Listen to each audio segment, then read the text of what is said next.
So I think we have understood all the fundamental properties of sound waves. Let me just review the notes from last time and take you through a quick recap of what all we have learned. Yes, Priyank, thanks for reminding me. I will send you the notes and the recording of the previous session very soon, in just a bit of time.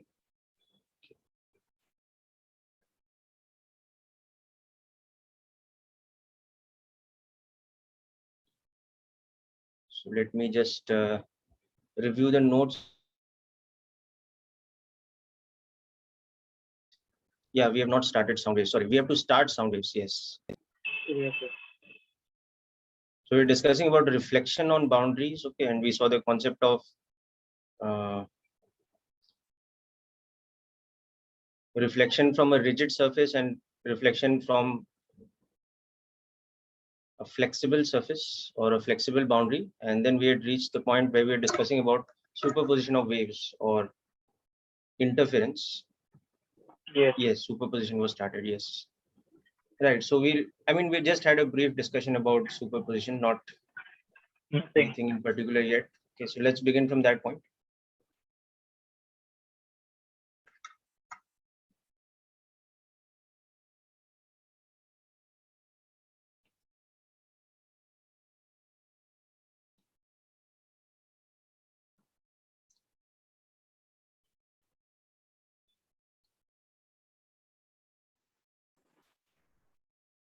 Superposition basically means when there is a wave, there are multiple waves which are overlapping or superimposing at a given point in the medium, then the resultant effect is called the superposition of waves. So there are different categories of superposition. So we will be studying two categories here. In wave mechanics, of course, right now we are still discussing transverse mechanical waves. We'll come to completing this. Okay, it's not completed. And the physical example of the transverse mechanical waves, as you know, is the waves on a string. Okay. Talk about waves on a stretched string as examples of one-dimensional 1D transverse mechanical waves. So superposition of waves involves the different categories. The first category is called interference. So we had just about started this last time. So just take you through the definition once again. So two or more waves traveling in the same direction and of identical frequency. Okay. So traveling in the same direction, that is along a string, either in the positive x direction or negative x direction, whatever be the case, but they should be traveling in the same direction. Okay. And very important, of identical frequencies. It should be of identical frequencies.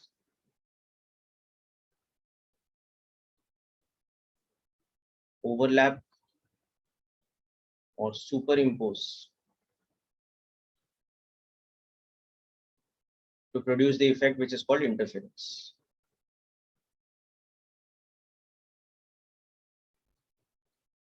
So the idea is, on the same string, suppose you have a situation where it's a very long string going to infinity, x equal to 0. Now we have a wave propagating from some original source S1, which is of frequency f and amplitude A1. So this equation y1 is A1 sine omega t minus kx, let's say, where we know omega is 2 pi f, k is equal to omega by v or f lambda, and therefore here so k is equal to 2 pi by lambda.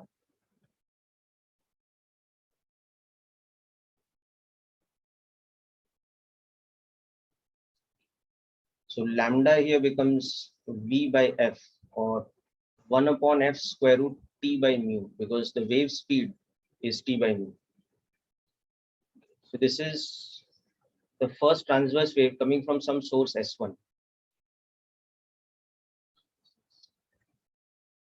transverse harmonic wave from a source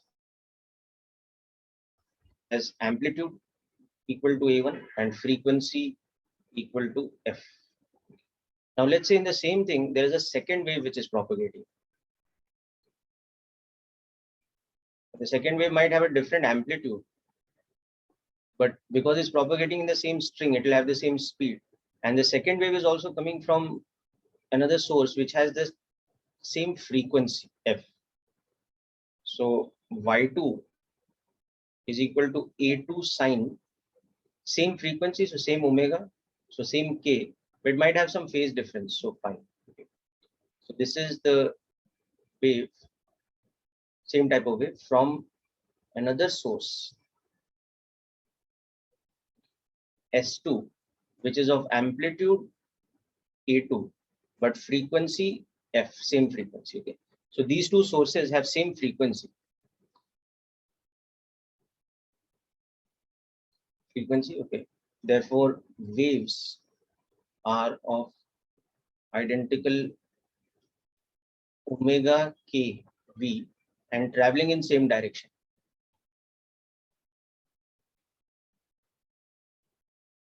So when they superimpose, the effect will be interference.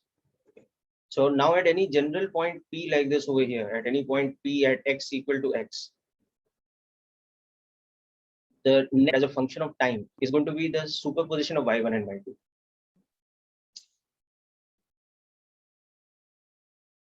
So I'll just give you a minute to go through this information, then we'll see how to deal with the superposition of these two.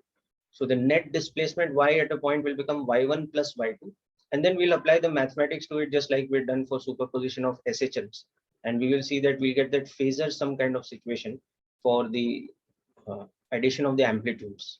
The amplitudes will give us some resultant amplitude, which will depend on the phase difference phi. So it will be that phasor diagram situation, root of A1 square plus A2 square, that kind of formula. A1 square plus A2 square plus 2A1 A2 cos phi, that formula. Okay. So today we derivation process also once more for it, okay, to understand that properly.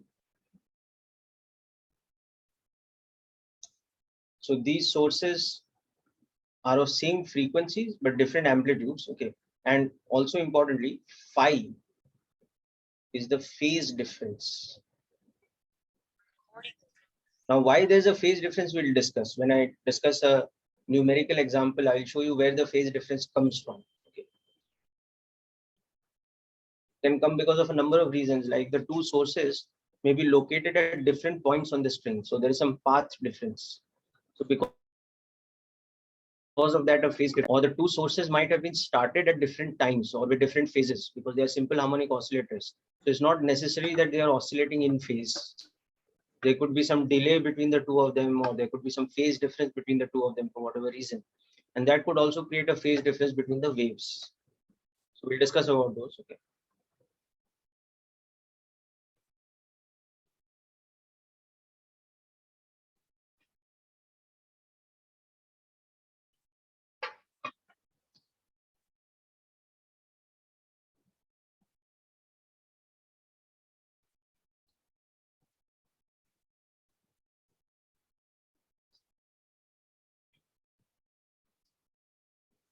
So now the net displacement by at any point P at x equal to x at t equal to t such that waves y1 and y2 superimpose. That will be given by y equal to y1 plus y2. So next we have to concentrate on this algebra of addition or superposition. So y becomes a1 sine omega t minus kx plus a2 sine omega t minus kx plus phi. So here what we'll do first of all is, since omega t minus kx is the quantity which is varying with position and time, we will write it as alpha. So Okay. alpha is a function of x and t, as you can see. Okay. So y we can rewrite as E1 sine alpha plus E2 sine alpha plus phi. So while alpha depends on x and t, but E1, E2, and phi, these are all constants. They're not functions, they're constants. So that is why we have separated out that term alpha like this. Okay. So further now, a matter of trigonometry, we'll expand this second term as sine alpha cos phi plus cos alpha sine phi. And we will write it as E1 plus E2 cos phi is the overall coefficient of the term sine alpha, and E2 sine phi becomes the coefficient of the term cos alpha. Notice again, we are keeping alpha separate because alpha is a function of x and t, and whereas these all are constants. So now we introduce two new constants. So we say let E1 plus E2 cos phi, let's say small a, and E2 sine phi, small b, because these are also constants. So now that simplifies matters further, and this becomes E sine alpha plus B cos alpha. And we all know the solution of this, that we can be written as first step multiply and divide by root of A square plus B square. Next step, we express it as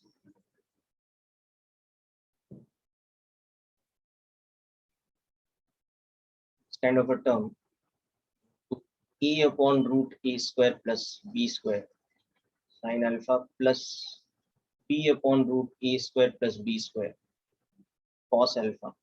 Okay, and then we denote A upon root A square plus B square as, let's say, cos of some constant epsilon. Epsilon is a constant term again, because A and B are constants. Okay, so automatically B upon root of A square plus B square will become sine epsilon, because the of the squares is 1. Those terms are such that if we take the first one as cos of something, the second one can always be expressed as sine of that same quantity. So they satisfy this condition. Okay. So this whole term becomes, let's say, some net amplitude into sine alpha cos epsilon plus cos alpha sine epsilon, where E net is root of E square plus B square. So we'll come back to that. So this becomes more importantly some net amplitude into sine of alpha plus epsilon. And now we can express alpha as our function of x and t. So this is also constant. And epsilon is also constant.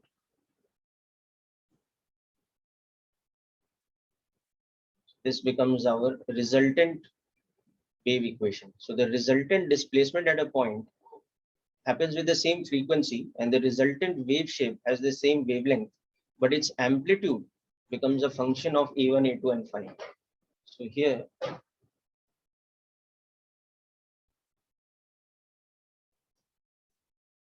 this term becomes, now remember, was E2 cos phi, and small b was E2 sin phi.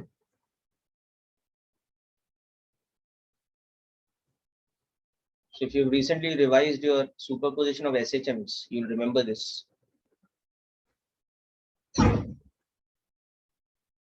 This term becomes like this, okay. And phi, and epsilon, it's such that tan epsilon is B by A.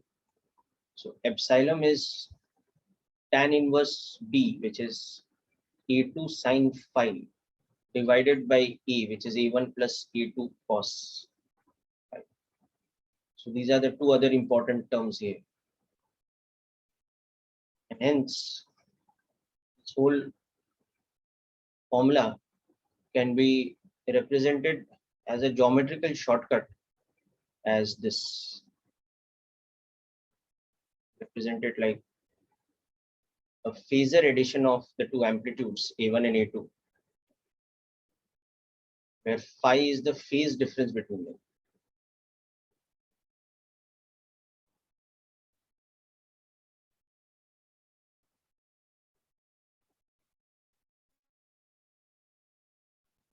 This is epsilon. Okay, so this is the phasor representation of the net amplitude formula, the algebraic formula.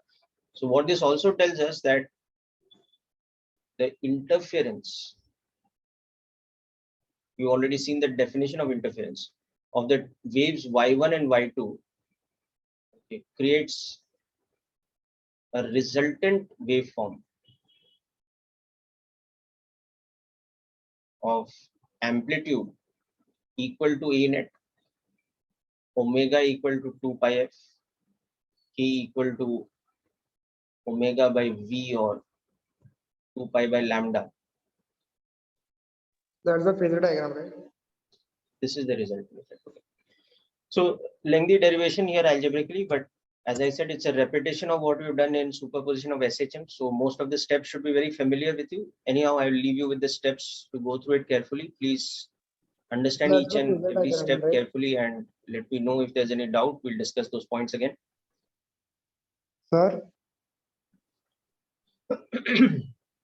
sir,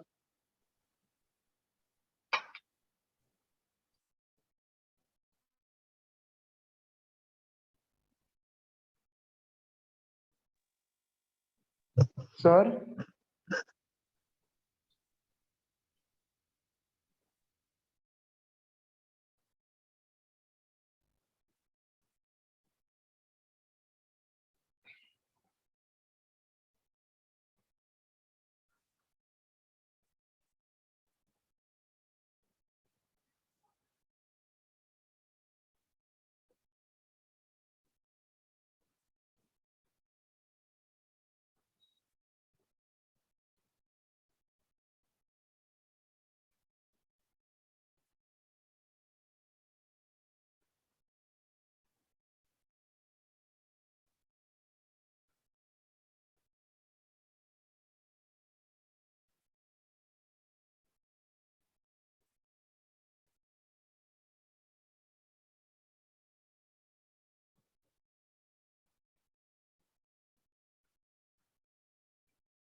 Yes, Jagannath, I'm scrolling down.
Okay, so people hope this part is understood.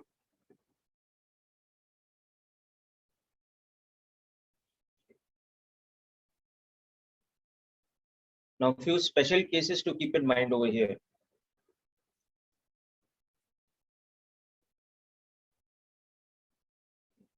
If the phase difference phi is 0 or 2 pi or 4 pi, or in general an even number multiple of pi, then as you know, cos phi becomes 1, and in that case the net amplitude becomes A1 plus A2. So this case is called constructive interference.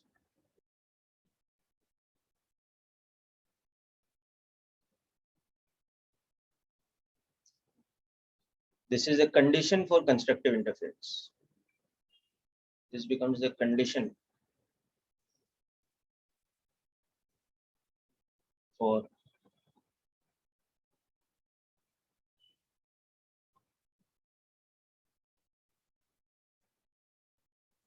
when the net amplitude becomes the sum of the two individual amplitudes. The case is called constructive interference, and the condition for that to happen is that your phi should be an even multiple of pi. Your phase difference should be an even multiple of pi. Whereas the opposite of that, if phi is equal to pi, or 3 pi or 5 pi or so on and so forth, odd multiple of pi,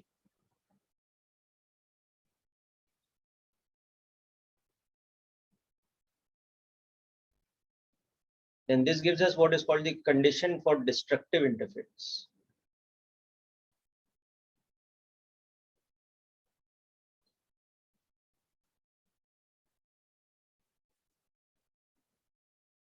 Because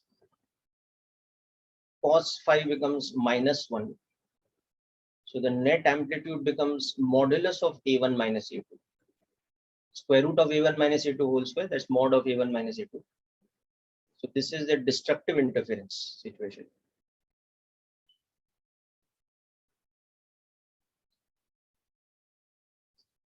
And in general, the net amplitude will never exceed the sum of the amplitudes, and it will never be less than the difference of the amplitudes. So for any other phi which is neither an odd multiple nor an even multiple of pi, we will have a case where the amplitude, net amplitude is in between these two limiting values, A1 plus A2 and difference of A1 and A2.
Okay.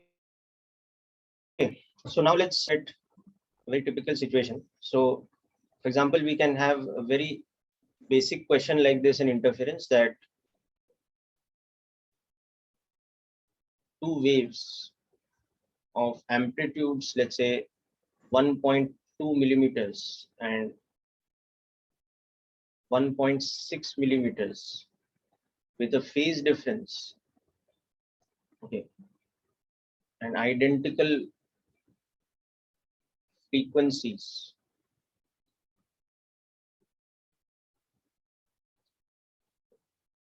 traveling at a speed of, let's say, 20 meters per second along a string in the same direction.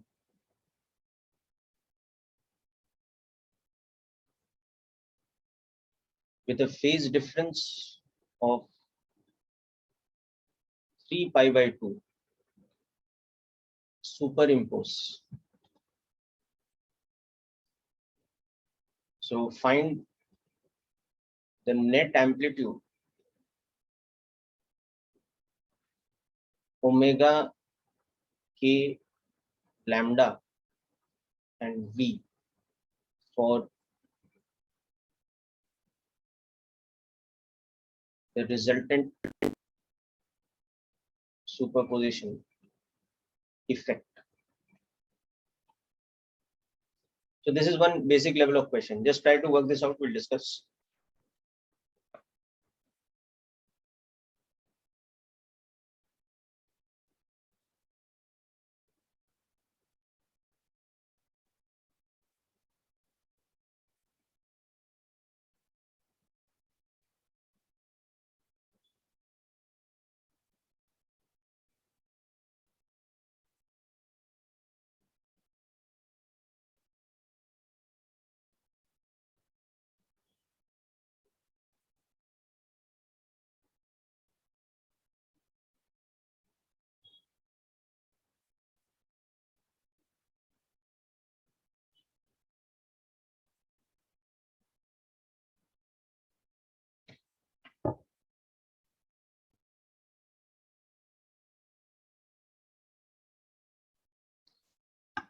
Okay, send me the answers. It's quite an easy question. Just directly you have to substitute in the formula.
Yes, very good, Samarth. Your answer is correct.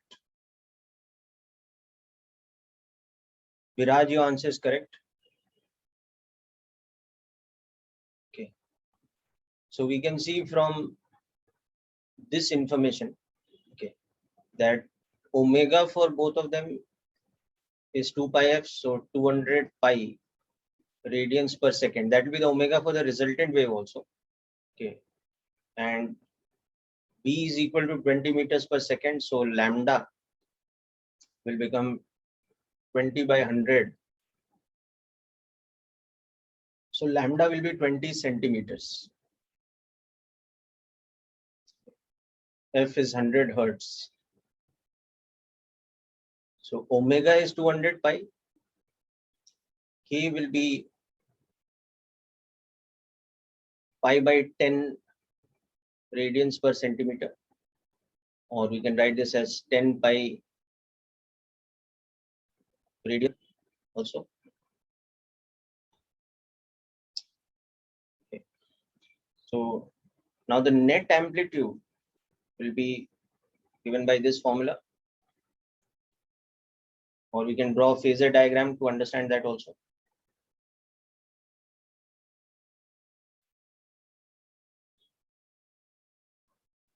Or you can simply draw the phasor diagram like this. So if this is our A1, A2 will be something like this, because it's at 3 pi by 2 phase difference. So this is 90 degrees.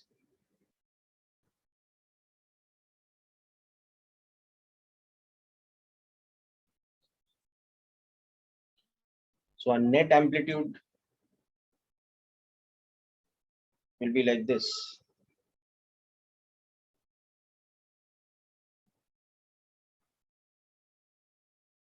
Actually, we should draw the phasor diagram in a slightly different way.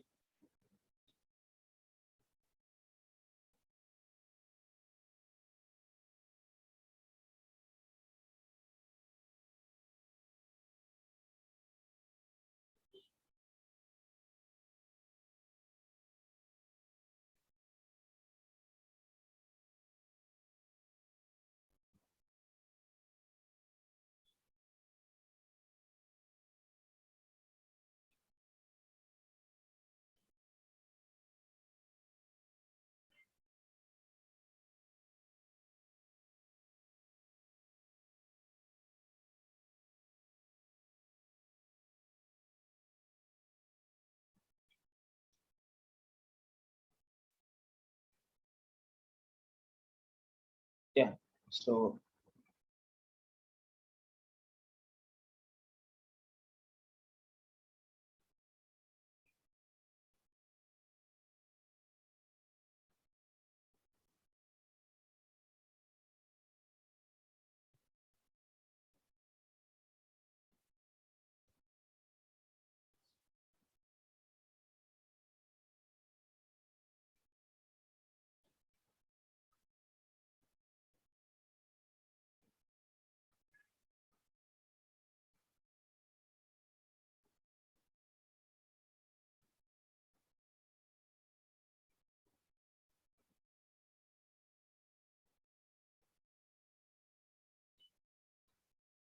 okay, so that's our net amplitude. So our resultant wave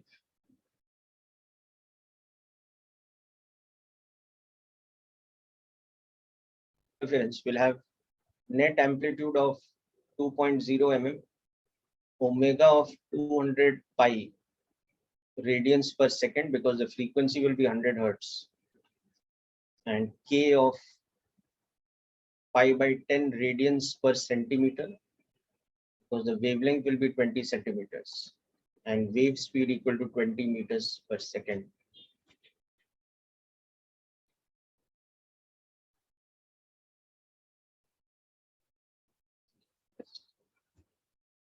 Okay, and here there's no need to write the wave equations and all that, but if you want to write it, still we can do that also.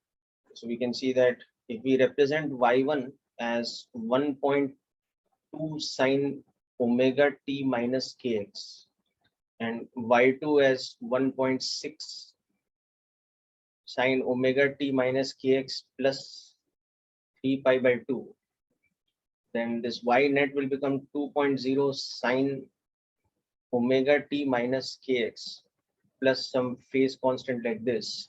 That phase constant will actually be this angle. Epsilon will be like this. So epsilon will be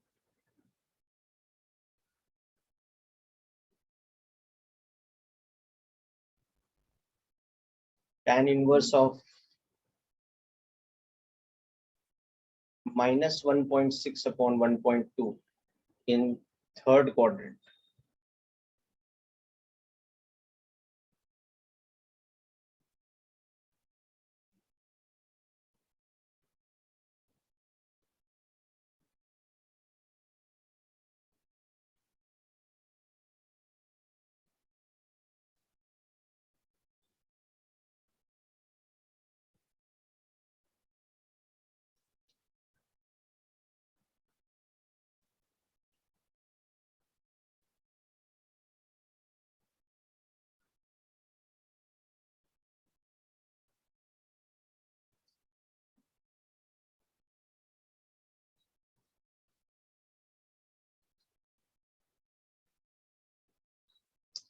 Yeah, so if you write in radians per meter, no, beta, K will be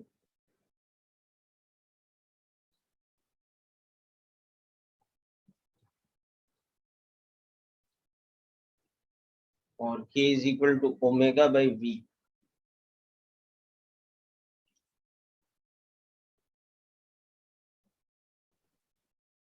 Sorry, epsilon will be in fourth quadrant now. Sorry, Epsilon I'm will fourth be quadrant. Sorry, sir, fourth.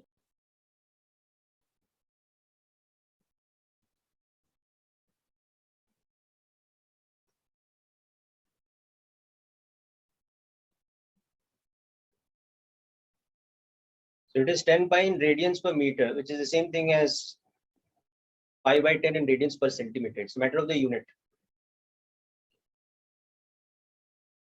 So hope this point is clear, Saman. Okay.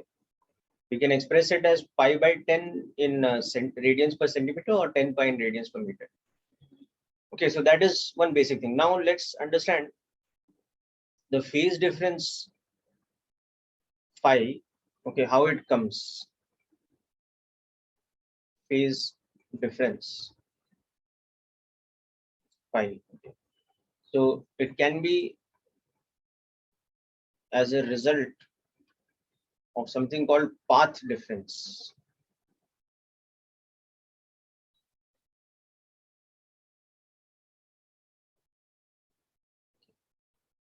Or due to phase difference among the sources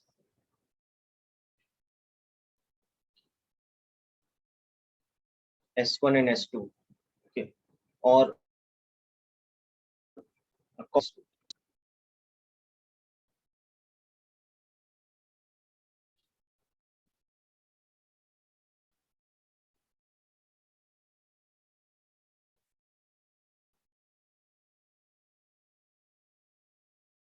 So let's So what's that written after due to phase difference among the sources, okay, or you can say between the sources, whatever. Okay.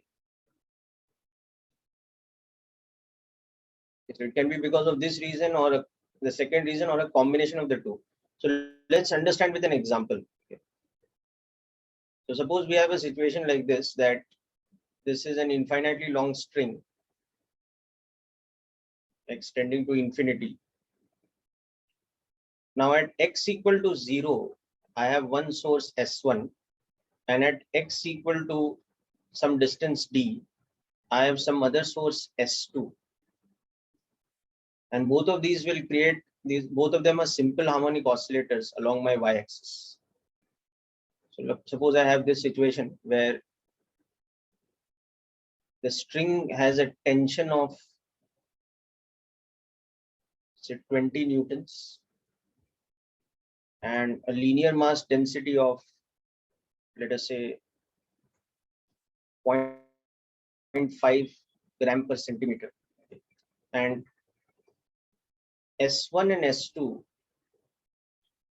are two simple harmonic oscillators.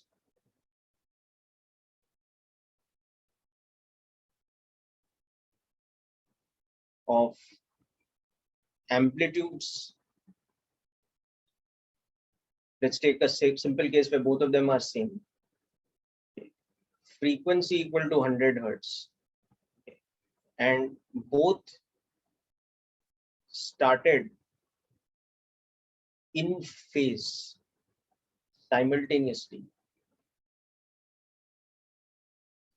at t equal to 0. So S1's equation is that y is equal to A1 sine omega t. S2's equation is also that y is equal to A2 sine omega t, where omega is equal to 2 pi f. Okay, so we have to find that at a general point like this,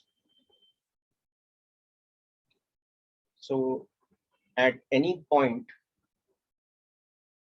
P, x equal to x such that x is greater than d, find the phase difference between the waves produced by S1 and S2. So here we'll see the phase difference produced between the waves is because there is a path difference. Okay, the wave coming from S1 is traveling a distance x, but a wave coming from S2 is traveling a smaller distance of x minus d. Okay, so there will be a phase difference because of that, even though the two sources are in synchronization. Okay, they are in phase. The sources are started in phase, so there is no phase difference between the sources. However, they are not located at the same point, so the waves coming from them will have some phase difference. Okay, so let's understand this. Then we'll do some other calculations also based on this. Okay. So first of all, let us start with all this data. Okay. So let's see what is the frequency is 100 hertz. So what will be the wavelength and all these things, wave speed, etc.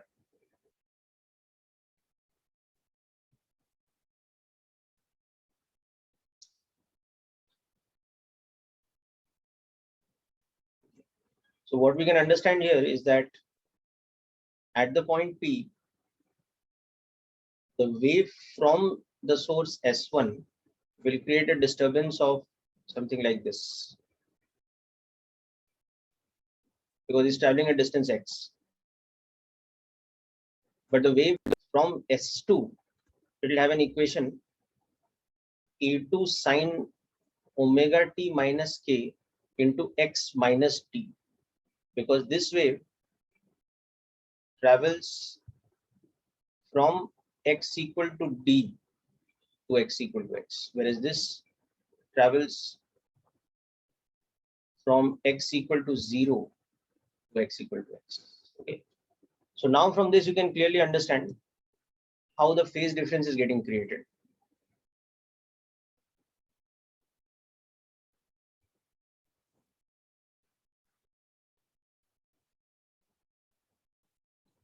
So here now we know that omega is equal to 2 pi f.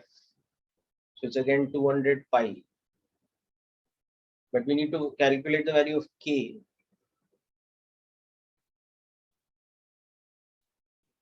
So v is equal to square root of t by mu.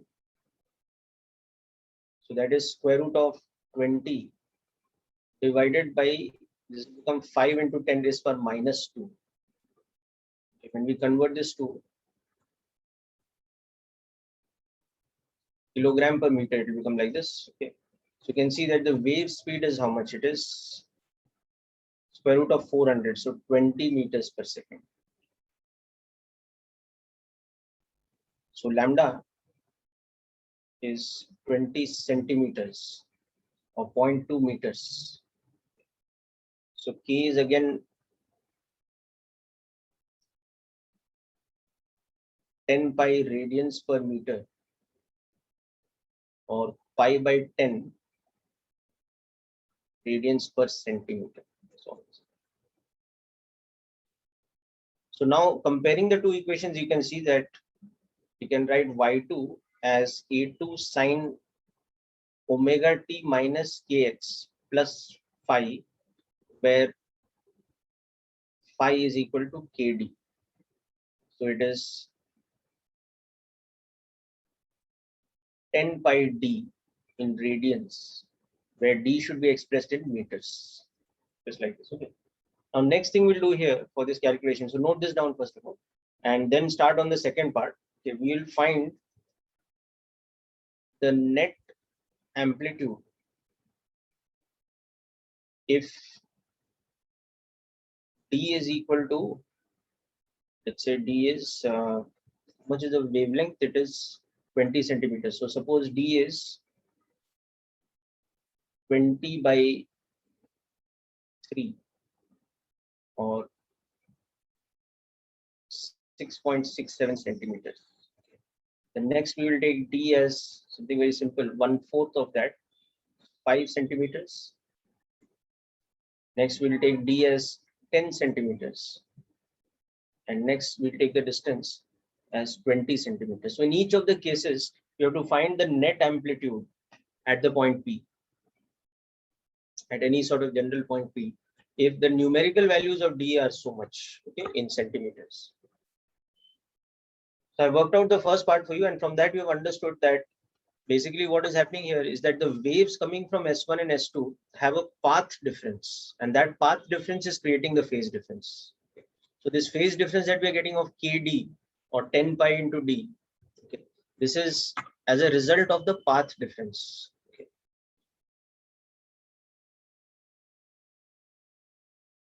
So can you show the previous? The previous question, you mean? Yes, sir, the ending part of previous question. This part? Yes. Oh.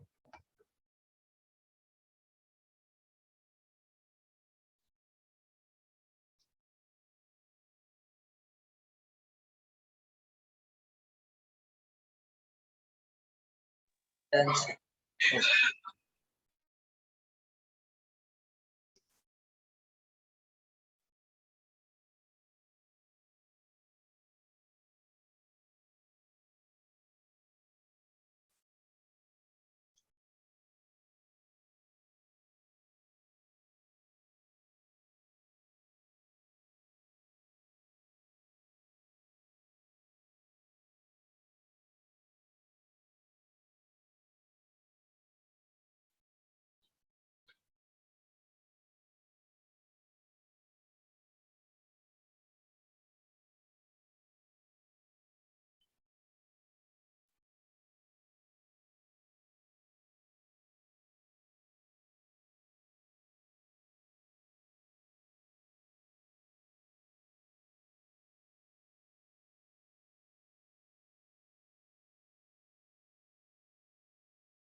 Okay, so anybody got the answers for the second part? So you can see directly from here, the first part we have developed a formula for the phase difference. The formula for the phase difference is, so in this particular case, it is 2 pi upon 20 centimeters into d whatever it is in centimeters. This will give us the phase difference in radians. So the second part, if we take the distance as 20 by 3 centimeters, then the phase difference will be how much? It will become 2 pi by 3, okay, or 120 degrees. So our resultant amplitude will become how much? So you can see that when you draw the phasor diagram, because I've taken the two amplitudes the same, A1 is also 2 millimeters, A2 is also 2 millimeters. So when I take the phase difference phi to be 120 degrees, this side equal to this side and this angle in between equal to 60 means it becomes an equilateral triangle.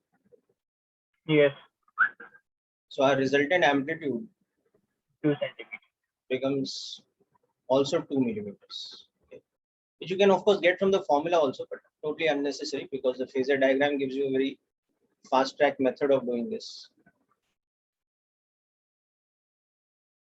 This angle will be equal to this angle. Okay. So in this case, we'll get the net amplitude as 2.0 millimeters. But now let's work out the other parts also. This part we are taking d as 5 centimeters. So find out how much phase difference is. Similarly, next part we are taking d as 10 centimeters.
Yes, very good, Devansh. Your answers are correct, all four. Okay, rather all three. So this will give us a phase difference of 2 pi by 20 into 5 or pi by 2.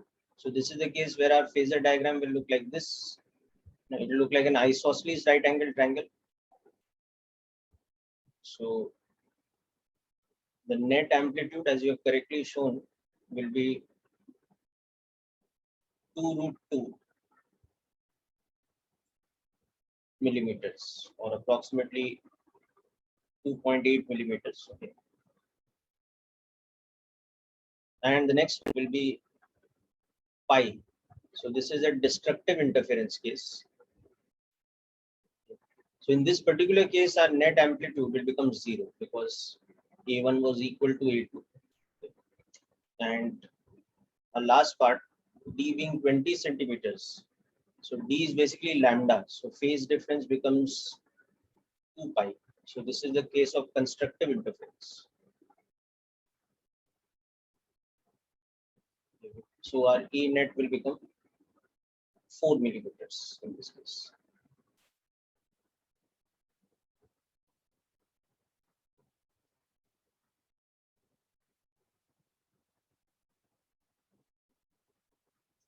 These are the individual 4 parts. Okay.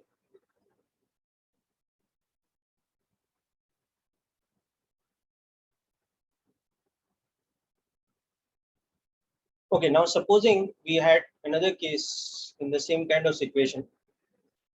Let's take this exact same value. So it's a continuation of the same problem, third part. But instead now the two sources, they are not in phase. So suppose the source S1 is having an equation that Y1 is equal to A1 sine omega t. Okay. And D. But this is having an equation that Y2 is equal to A2 cos omega t. So you can see that they are not in phase. Okay. So the sources are not in phase. They have a phase difference of pi by 2. So when one source is at the mean position, the other is at the extreme position, like that. Okay.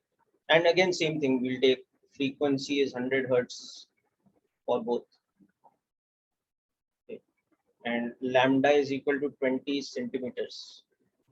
So we have to find the net amplitude. And this time let's take some different. Actually, we can take the same value of amplitude also. It doesn't matter. So A1 is equal to A2 is equal to 2 millimeters. Okay. So find the net amplitude at the point P if D is equal to this time let's take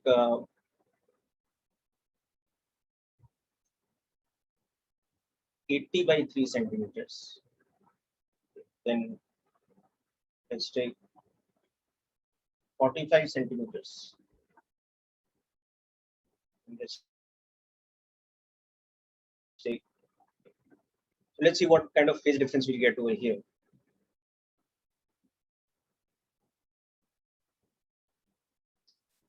So the hint for you here is that just write Y2 as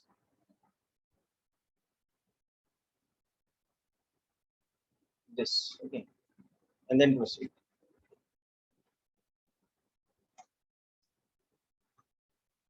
The second source, that is, okay, this is not the wave from the second source.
So what will happen here is that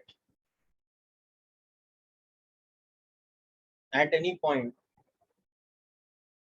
x equal to x, where x is greater than d, the wave from S1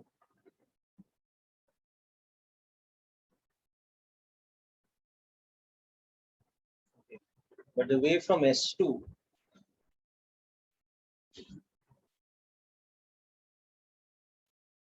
is like this. Okay, so that is A2 sine omega t minus k x minus d plus pi by 2. So you can see that y2 can be written as A2 sine omega t minus kx plus phi, where phi is actually kd plus pi by 2, or 2 pi by lambda into d plus pi by 2. Okay. So now we can work out the individual cases.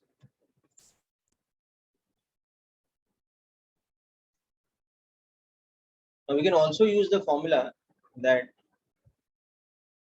if A1 is equal to A2 equal to A, suppose, okay, then root of A1 square plus A2 square plus 2A1 A2 cos phi can be directly reduced as 2A cos pi by 2. So you remember this formula from vector algebra. Becomes like this. Okay. We'll make use of this, might be useful. In the A part, our phase difference will become 2 pi by 20 into 80 by 3 plus pi by 2. So that is 8 pi by 3 plus pi by 2. So that is 19 pi by 2 pi plus pi by 7 3 pi by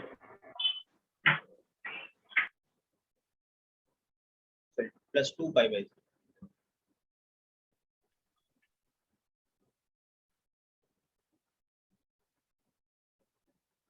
Plus pi by 2. So basically it's basically like 360 plus 120 plus 90. It's like 200. 200.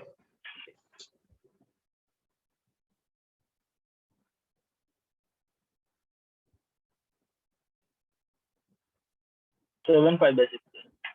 So we can write this as pi plus pi by 6.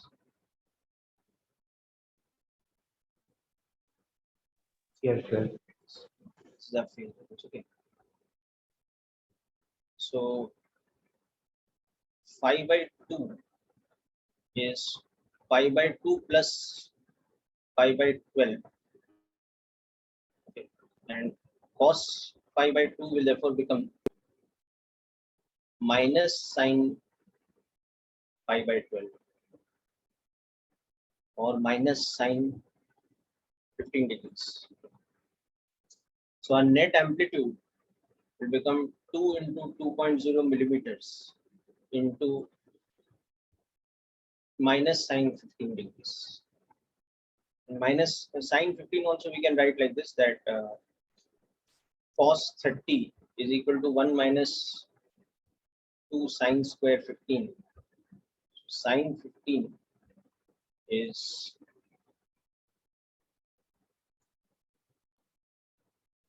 1 minus cos 30 divided by 2 square root. Okay. An approximate calculation of this. 2 into under root 2.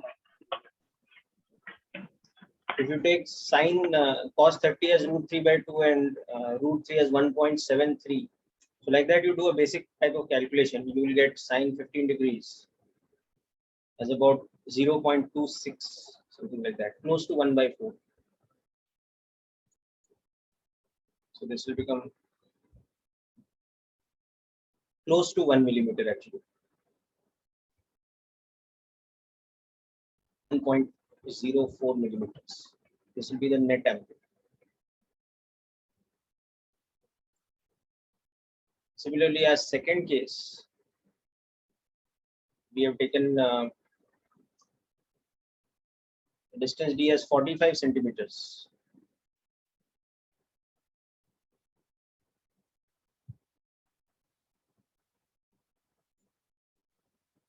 So our phase difference will become like this, plus pi by 2.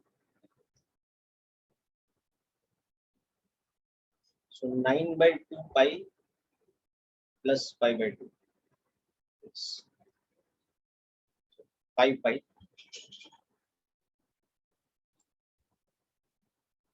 So this will give us destructive interference. Yes. So our net amplitude will become 0. And similarly, our last case, where we are taking the distance, I think, was 50 centimeters. So our phase difference will become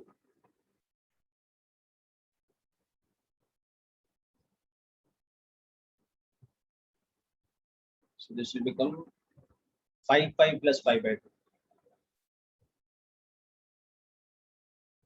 So this will be the case where our cos phi is 0. So our net amplitude will become root 2a or 2 root 2 millimeters.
Okay, people. So hope this section is clear. Now we move on to the second case of superposition. This was interference. Okay. We will discuss some more questions of interference and all in the next lecture, but as practice. Okay, but here let's take an introduction to the second type of superposition, okay, which is called standing waves, okay, or even called stationary waves. These are created by the superposition of waves of identical frequency and, okay, but traveling in opposite direction.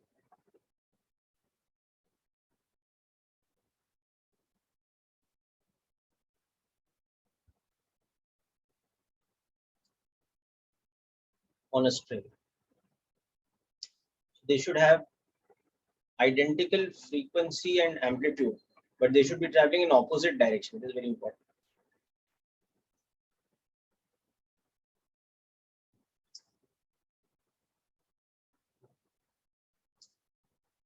So we have one wave traveling in this direction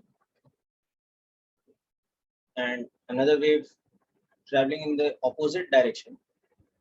Okay, both of same amplitude and frequency.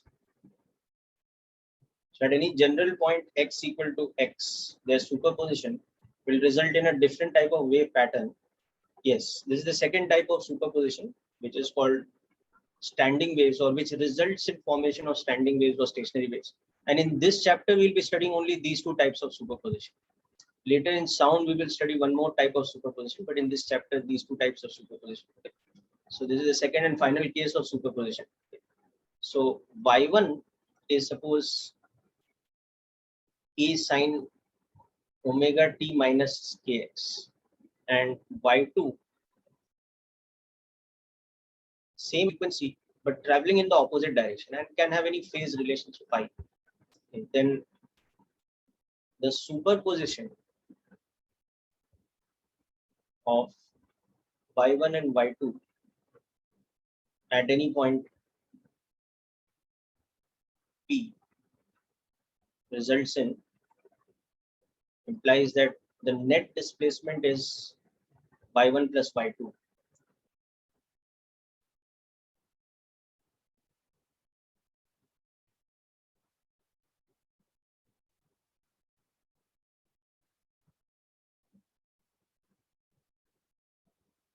Okay, so this calculation has to be done. So just make a note of this case first, then we'll discuss the calculation.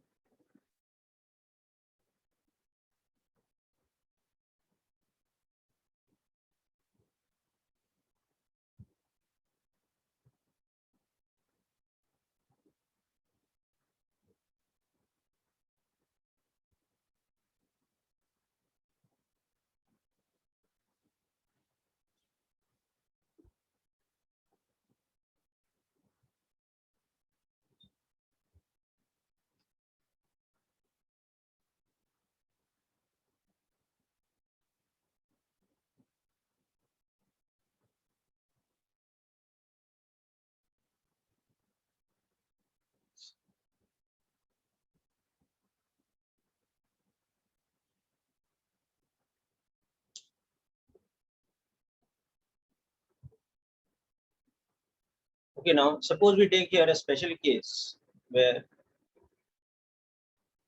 phi is equal to 2n pi. Okay, so therefore sine of omega t plus kx plus phi can be written as just sine of omega t plus kx. Okay, so this is just a special case if this happens. Okay. So then for this particular special case, we have to do this calculation. Take a common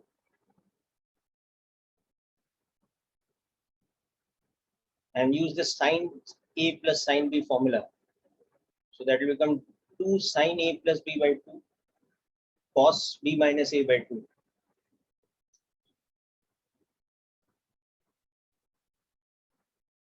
This kind of term. So as you can see now, this is no longer the traveling wave equation because it is not that type of function where the function is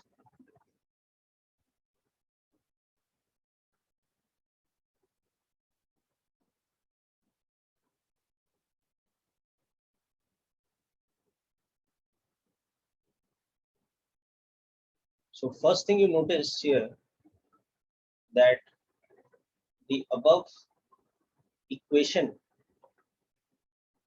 y as a function of xt is not a function of the type kx plus omega t. So it does not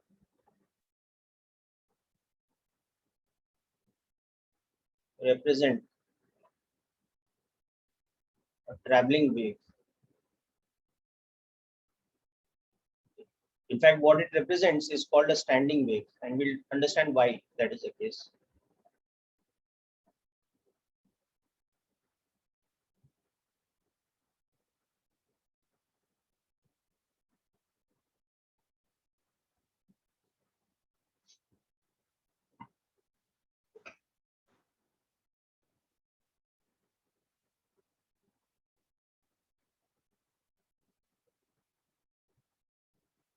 Can you scroll up a bit?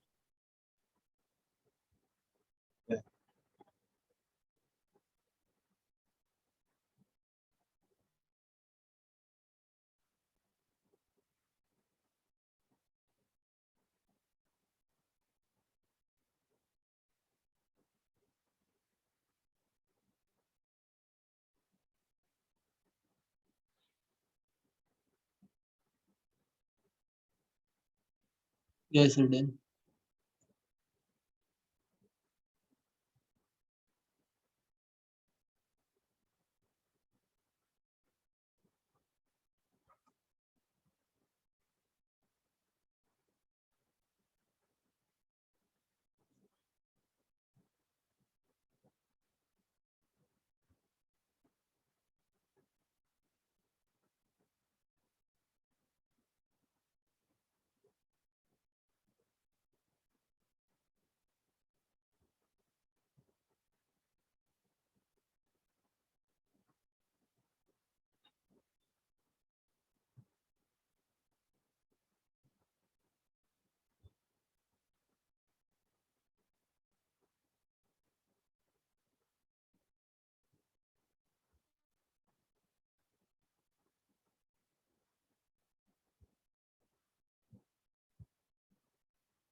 Okay,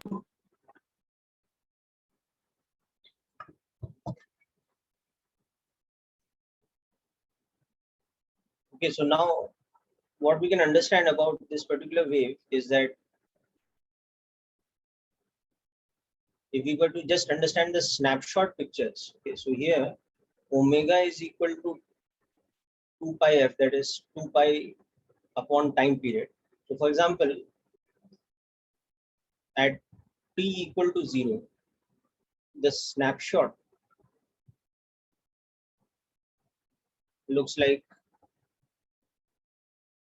0, okay, because sine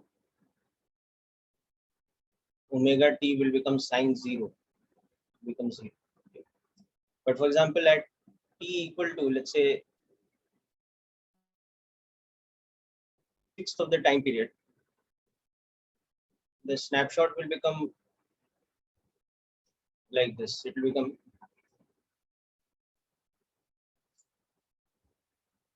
root 3a cos omega t, because sine omega into t by 6 is sine pi by 3, which is root 3 by 2. Then at t equal to t by 4, for example, the snapshot will look like 2a cos omega t, because sine omega t by 4 is sine pi by 2, which is 1. Okay, similarly, if you were to take at t equal to t by 3, you would see your sine omega t by 3 would become minus root 3 by 2. Okay. At t equal to t by 2, if you take your sine, so this would again be plus, okay, become 0 again. And like that, if you proceed with the series, you will see that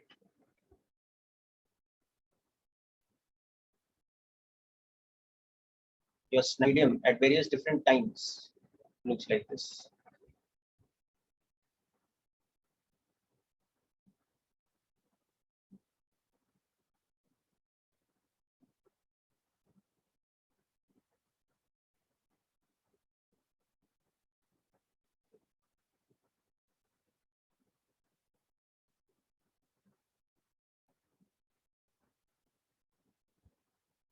You see that it's not a traveling wave pattern. It's in fact what we call a standing wave pattern. Hence the name standing wave or stationary wave.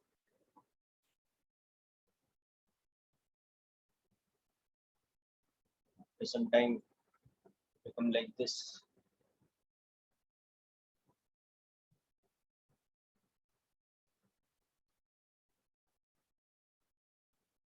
And finally, after some time, it will become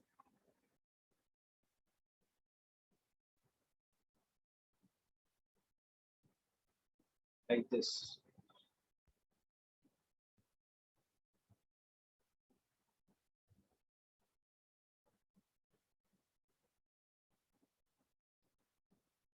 Yes. So you can see that this will be at t equal to t by 6 and t by 3. Okay. Then one will be at t equal to t by 4. Then this one will be equal to at t equal to 7t by 6.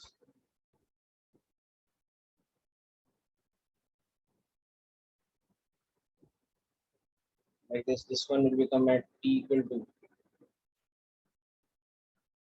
t by 2. So this will be at 5t by 6.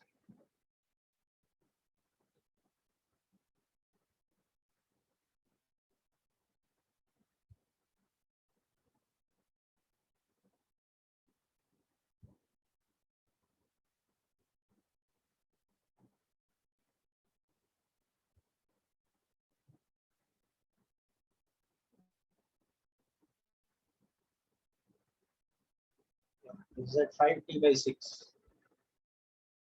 and rather this one will be at t equal to capital.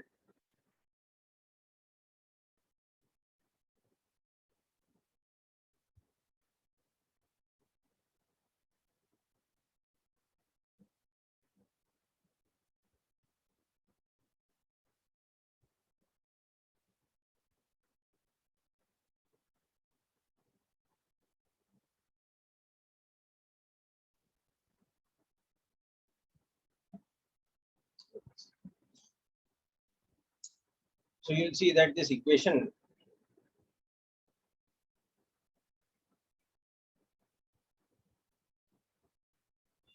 it represents a standing wave pattern. Hence the name standing wave or stationary wave.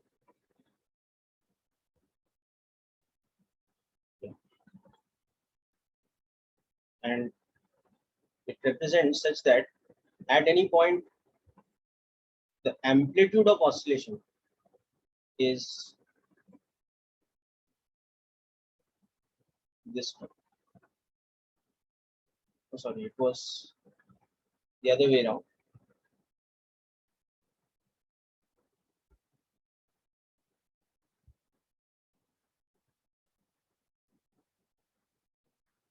This term is cos kx, this is sin omega t. So this mod 2a cos kx, it represents the amplitude. So you can see that the maximum amplitude that we can have is equal to 2a. And it is at x equal to 0, lambda by 2, lambda 3, lambda by 2, and so on and so forth. Where cos kx is becoming 1 minus 1 because kx is 0, pi, 2 pi, 3 pi, and so on and so forth. Whereas the minimum amplitude, so these points are called antinodes. So these are our antinodes.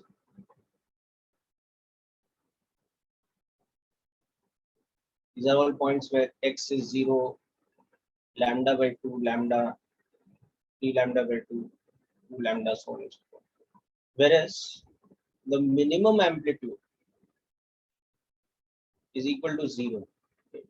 And that is for x equal to lambda by 4, 3 lambda by 4, 5 lambda by 4, and so on and so forth, where kx becomes pi by 2, 3 pi by 2, 5 pi by 2, so on and so forth.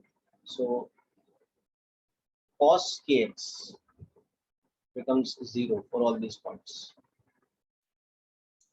So collectively, these points are called nodes. They are the fixed points. And in general, the amplitude at any x ranges between 0 and 2a. Where it's 2a, it is the antinodes. And where it's 0, it is the nodes. Okay, so this is the complete description of standing waves, albeit in a special case where our phi was 2 and pi. But we'll see that even if we generalize any case of phi, the shape that we'll get will be the same. It will be a non-traveling wave with fixed antinodes and nodes. And the string will just keep changing between the mean position and the sine wave type of shape, but a sine wave with varying amplitude. Okay. So that's it for today's session, people. Wish you all the best. Complete problems of interference and the basics of standing waves from H.C. Verma's chapter. And we'll discuss some of the questions in the next lecture also before moving on to sound, which is the final part of waves.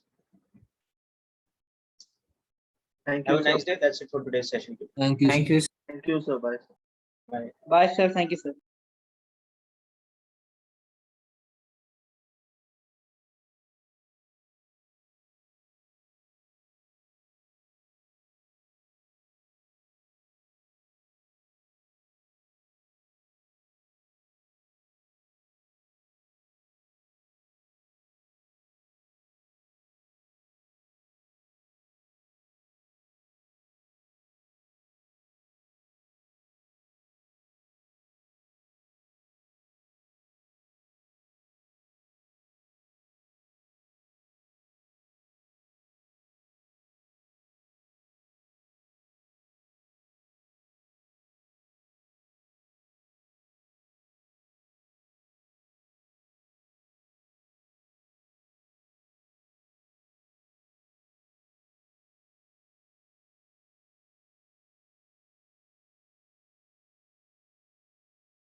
Thank you, sir. Bye.